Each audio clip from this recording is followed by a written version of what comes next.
ଆଲୋଚନା କରାଯାଇଥିଲା। ସେଥିପାଇଁ ହୁଏତ ବିଳମ୍ବ ହୋଇଛି। ତଥାପି ଦୁଇଟି ଗୁରୁତ୍ୱପୂର୍ଣ୍ଣ ବିଲ୍ ବିଧାନସଭା ଯାହାକୁ ପାରିତ କରିଛି ଏବଂ ମାନ୍ୟବର ମୁଖ୍ୟମନ୍ତ୍ରୀଙ୍କୁ ଧନ୍ୟବାଦ ଯେ ସେ ନିଜେ ଉପସ୍ଥିତ ରହିକି ଆମମାନଙ୍କୁ ଉତ୍ସାହିତ କରିଥିଲେ। ମାନ୍ୟବର ଉପମୁଖ୍ୟମନ୍ତ୍ରୀ, ମନ୍ତ୍ରୀ ପରିଷଦର ସମସ୍ତ ସଦସ୍ୟ, ଶାସକ ଦଳ ଓ ବିରୋଧୀ ଦଳ ସମସ୍ତେ ଯେତେ ଆମେ ଉପସ୍ଥିତ ଥିଲେ ଓଡ଼ିଶାର ସ୍ୱାର୍ଥ ପାଇଁ ସମସ୍ତେ ଏକ ହୋଇକି ନିଜର ସୁଖ ସ୍ୱାଚ୍ଛନ୍ଦ୍ୟକୁ ଛାଡ଼ିକି ଏଠି ରହିକି ନିଜର କର୍ତ୍ତବ୍ୟ ସମ୍ପାଦନ କରୁଛନ୍ତି।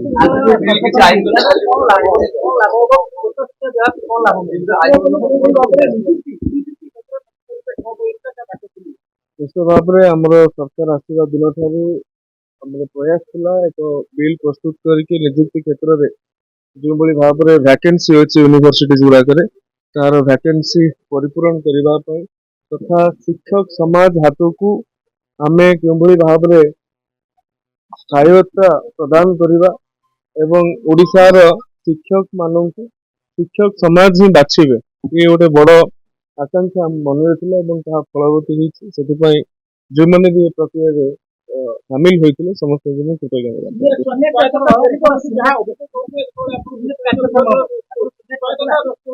ଆଗରୁ ସିନେଟ ନଥିଲା, ସିଲେକ୍ଟ କମିଟି ଯେଉଁ ଭାଇସ୍ ଚାନ୍ସେଲରଙ୍କର ଥିଲା ସେଥିରେ ସରକାରୀ ହସ୍ତକ୍ଷେପ ବହୁତ ରହୁଥିଲା ଏବଂ ଟିଚର ସିଲେକ୍ସନ ଓପିଏସସି ମାଧ୍ୟମରେ ହେଉଥିଲା, ଯେଉଁଟାକି ସ୍ପେଶିଆଲାଇଜେସନ କୋର୍ସ ଆମେ ପାଇପାରୁନଥିଲେ।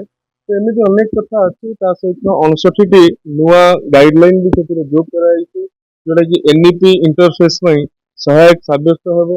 ତ ଓଡ଼ିଶାର ଶିକ୍ଷା ବ୍ୟବସ୍ଥାକୁ ବିଶେଷ କରି ଉଚ୍ଚ ଶିକ୍ଷା ବ୍ୟବସ୍ଥାକୁ ଏକ ସଂସ୍କାର ଧର୍ମୀ ଦିଗରେ ଆଗକୁ ବଢ଼ାଇବା ପାଇଁ ଏକ ସହାୟକ। ଆଇନଗତ ପ୍ରତିବନ୍ଧକ ହବନି ନା।